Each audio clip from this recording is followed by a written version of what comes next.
I can't be called an avid gamer. I enjoy playing, but only old games up to 2006. Some consider it strange given today's abundance of mass hits, but I continue to play my favorite nostalgic games. I came across this story while searching the internet for the game The Sims Making Magic. I'll explain why this one. It includes all the expansions from the previous parts. I wandered through websites for a long time and accidentally stumbled upon one guy's online diary. He talked about a certain Donkta mod for The Sims, supposedly another unofficial expansion. Out of curiosity, I decided to read it. Here's what he wrote. I decided to play the first Sims and went online. My antivirus is weak, so I didn't visit all the sites at once, but searched for something unknown. In the end, I stumbled upon a site ranked 100th in the search engine, very persistent, which didn't contain any ads or any images at all. In the middle was the inscription "Enjoy the Sims Donkta mod," and below was a download link.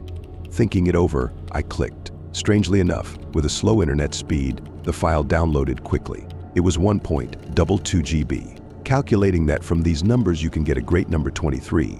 I didn't pay attention to it, it's just a coincidence. The file wasn't an installer, it was the whole Donkta mod, but I didn't turn it on because I had to do homework. The next day I turned on the computer again, and after a brief chat online, decided to finally start the game. At first, the screen darkened. Then, without any screensaver or choosing a house from the common city, the game started. I only had one sim under my control. I was a little disappointed because I had never made just one before, but I continued to play. There was already a ready but not furnished house in front of him, with 4 small rooms. There was little money, $1,022. I noticed that this number also resembled 23, and I already thought it was a developer's joke. With this money, I managed to buy the essentials for my sim: bed, toilet, refrigerator, each settee, and returned to the game mode. The first thing I noticed was the complete absence of a name for the sim. Also, the hunger indicator was completely empty, although Sims usually died from it. But despite this, my Sim's mood was excellent, as evidenced by the bright green crystal above his head. While I was studying all his needs, he, in automatic mode, headed for the fridge. He took out a bag of chips and ate the snack button. He threw the empty bag on the floor. Strangely, after the trash appeared on the floor, he seemed to like the room even more. Suddenly, the Sim headed back to the fridge with the same task snack. I watched with interest. The Sim opened the fridge, started to look inside, and the fridge slammed shut right in front of him. The Sim straightened up again, then made some short growling sound. I've never heard anything like it, although I used to play The Sims often. After that, he turned and looked straight at me. At that moment, I reached for my tea, and I swear he followed the direction of my hand with his gaze. I shivered. To get him to stop standing still somehow, I ordered him to use the toilet. A few more seconds he stood, staring at me, then went to perform the task. Right at the bathroom door, he suddenly stopped and shrugged, as Sims usually do when they have trouble completing the assigned task. I didn't understand what was going on and suddenly saw there was no door to the bathroom. But I clearly remembered installing a door there. Quickly switching to build mode, I tried to install a door in that room, but to no avail. The game said a door couldn't be installed in that location. I tried simply removing the wall, but nothing worked. I managed to move items from that room to another, but as soon as I placed them in the selected spot, they returned to that room. What was even stranger, all the time while I was trying to make repairs, my Sim calmly walked around the house, even though the game was paused. I was once again surprised at why the mod developers made everything so strange. When I returned to the live mode, someone rang the Sim's doorbell. It was a man named BNHL, dressed in old-fashioned clothes. I directed the Sim to greet him. The Sim obediently went out and shook hands with the guest. Immediately after that, the guest quickly walked away. I looked at my Sim in surprise. The green crystal above his head for some reason turned dark blue. As if realizing I was looking at him, the Sim turned his gaze to me. The same as last time, now I even waved my hand in front of the screen, and the Sim followed its movement, turning his head left and right. His gaze became unbearable, as if he was looking right into my soul. I saved the game and turned off the computer until the next day. I decided to show the game to a friend. Unfortunately, the friend couldn't come, he was too busy, so he gave me a flash drive and asked me to record the game for him. At first, my computer stubbornly refused to read the flash drive, giving error messages repeatedly, but after about 5 minutes it finally opened, after which I transferred the file and returned the flash drive to my friend. The next day he said that the game didn't start at all for him because some system files were missing. I was surprised. Why did the game work fine on my computer which was much weaker if you could call it normal. Once again, I started the game 3 days later. Exactly at 11 p.m. there were many lessons, and I finished late. It was night in the game, although I distinctly remembered saving during the day. To my surprise, I noticed that another room appeared in the house, the walls of which were unpainted, and the only thing in it was a chair in the middle. Meanwhile, my sim stood still, waiting for my commands, but this time not piercing me with his strange gaze. The crystal above him was still blue, but now I noticed thin red stripes on one side of it. When I started to examine these stripes, the sim suddenly began to look around anxiously. I quickly understood the reason from the edge of the map to the house. The same BNHL was moving very quickly, the man in old-fashioned clothes. This time he entered the house without waiting for an invitation, stopped near my sim, and they began to talk. For quite some time I watched as my sim's relationship with Mr. BNHL improved, although I couldn't see what they were talking about. Then the conversation topics started to flash. The first time an image of a skull appeared in the dialogue cloud, the second time swastikas, the third time pentagrams. The fourth time I unexpectedly saw my own photograph, which was stored on the computer in the My Pictures folder. As soon as the photo appeared, my sim and BNHL burst out laughing. I turned pale. Why would someone make such a mod? Meanwhile, the sim said goodbye to BNHL, after which the guest calmly walked through the wall of the house, ignoring the door. The sim watched him leave, then again made that growling sound, even with the speakers turned down to a minimum. It could be heard from the next room, which I had already heard on my first day of the game, and looked at me again. The crystal above his head darkened even more. Something changed in his face. It seemed to stretch slightly and darken. I felt uneasy and turned off the game. The whole next day at school, I couldn't concentrate on my lessons. I slept poorly because I was constantly thinking about the game. I wanted to know what would happen if I launched it again. Luckily, one of the teachers fell ill, and there was no last lesson, so I returned home before my parents. After quickly having lunch, I immediately sat down in front of the monitor and started the game.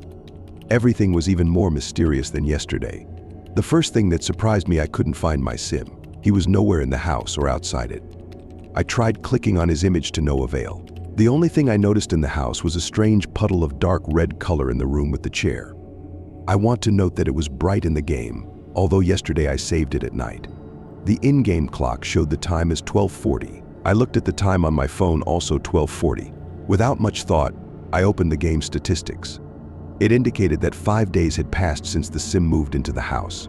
But it was exactly 5 days ago that I first turned on the game.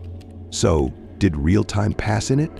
While I was pondering this, suddenly my sim appeared on the screen. He returned along the path from the edge of the screen, as if he had been away on business. I clicked on him. The crystal above his head was already more black than blue, and it seemed to pulsate slightly. Meanwhile, the sim occasionally glanced around nervously, not responding to my commands to go here or do that. Then I noticed that he had got a job. Intrigued, I opened the corresponding tab. Inside, there were no inscriptions, only my photograph, very darkened but discernible. The sim seemed to understand what I was doing and looked at me again. But this time he didn't just look. He raised his hand and pointed directly at me. His face darkened even more than yesterday. Now he was almost black. The sim stood and looked, pointing at me, and his mouth moved silently, as if he was saying something. Goosebumps ran down my spine. At that moment, the phone rang in the next room. I left the room, trying to keep an eye on the sim from the corner of my eye, who continued to stare straight at me, and answered the phone. Silence. I said, "Hello." I hung up with relief when I heard that someone had just dialed the wrong number. On the other hand, I really wanted it to be someone I knew. I least wanted to go back to the room with the computer. But curiosity overcame fear, and I returned. The sim was gone again. I clicked on the zoom out button, and suddenly I saw the sim. He stood at the very edge of the map and looked beyond it, into that gray, infinite space. It was as if he was looking for something there below, and I guessed what exactly, or rather who. Suddenly, my sim stepped away from the edge and headed for his mailbox. Towards the same mailbox from the other end of the map was heading Mr. BNHL, who had really started to scare me. They quickly met up with my sim, exchanged handshakes. Then they stood by the mailbox and waited. But for what? On the other end of the map, another sim appeared, the infamous newspaper girl postman in a yellow jacket, delivering newspapers. She walked, as always, carelessly humming some cheerful melody. My sim and BNHL were clearly watching her. They waited for her to reach the house, put down the newspapers, and suddenly, the monitor went blank. I thought I accidentally kicked the cord with my foot, but it wasn't the case. The light on the monitor was still on. I decided to wait. It was in vain. A minute later, the screen came back on, and I saw a strange scene. The newspaper girl postman was sitting on a chair in that very room that appeared later than the others. She clearly didn't like it apparently. She was even tied to this chair, although such a feature was never in the game. BNHL, who was in the same room, was closely watching her. Meanwhile, my sim headed for the fridge. I tried to find out what he was going to do, but I couldn't. The command was described in some incomprehensible symbols. Sim opened the refrigerator, looked into it, then straightened up and pulled out a knife. At that moment, the monitor went blank again. It was only now that I realized I was sweating all over. No wonder I was no longer controlling the game. Was it even a game? This time I waited long. The monitor didn't work for 10 to 15 minutes. But when it came back on, BNHL was standing by the mailbox, as if waiting for my sim. The room with the chair was empty, or rather almost empty. Several dark red puddles could it be. Blood appeared on the floor, as well as a trash bag that appeared out of nowhere, just slightly longer than usual. My sim, meanwhile, calmly washed his hands in the sink. Then he, leisurely and humming some melody it seems, the same one as the newspaper girl postman, went to the room with the chair. He himself took the bag and dragged it out onto the street, while the arriving BNHL was washing the puddles off the floor. Strangely enough, Sim didn't stop at the trash can, but dragged the bag even further. Now I understood where.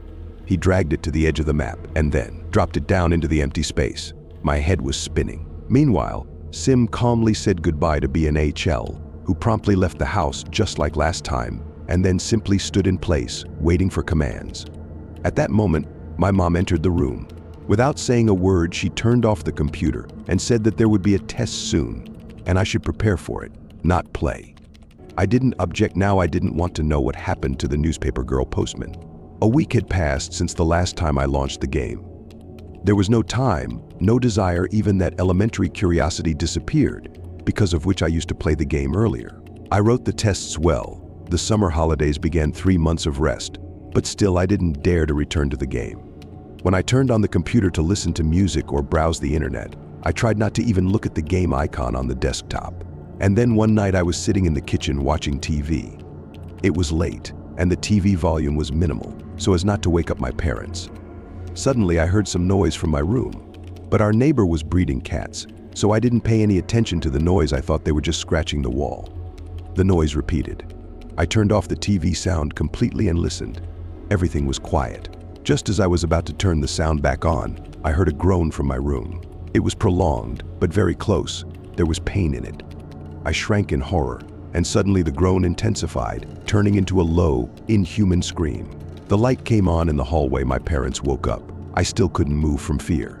My mom rushed into the kitchen and asked a question that made my hair stand on end. "Why haven't you turned off your computer? It's keeping me awake." She said this and left again, and the light in the corridor went out. I froze with my jaw dropped. No wonder it's been 3 days since I didn't turn on the computer. Gathering all my willpower, I slowly walked down the corridor to my room. There was no more screaming. It disappeared as soon as the light came on. I gathered courage and entered my room. The computer was indeed on, and I wasn't surprised to see the screen with the Sims Dongta mod turned on. A lot has changed in the game. Now it was completely dark. My sim walked around the house with a flashlight. All the lights in the house inexplicably didn't work. Another flashlight was wandering around the house as I thought. It turned out to be the faithful companion of my sim, BNHL. Sim dragged a bag to the edge of the map, just like I saw him do last time, and BNHL washed the puddles on the floor in the room with the chair, just like before. Watching all of this, I didn't immediately notice that the diamond above my sim's head had disappeared. At first I thought it was too dark in the room, and that's why I couldn't see it. I turned on the desk lamp. Strangely enough, after a few seconds, the bulb in it burned out, even though I had only replaced it a couple of months ago. And the desk lamp was connected to the same socket as the computer. Upon closer inspection, I realized I was right. There was no diamond above Sim's head, so I'm no longer controlling him, I thought with horror. Only now did I realize the surrealness of the situation. Screw it, I thought, and quickly turned off the game. I went into the C drive, quickly scanning the monitor, trying to find the game's system folder. It was missing. I typed the name of the game into the file explorer. The search yielded no results. In the end, I simply tried to delete the game shortcut. It went into the trash without disappearing from the desktop. Panic began to set in. It's some kind of virus, I thought, and suddenly the game turned on again, as if it had just been paused all this time.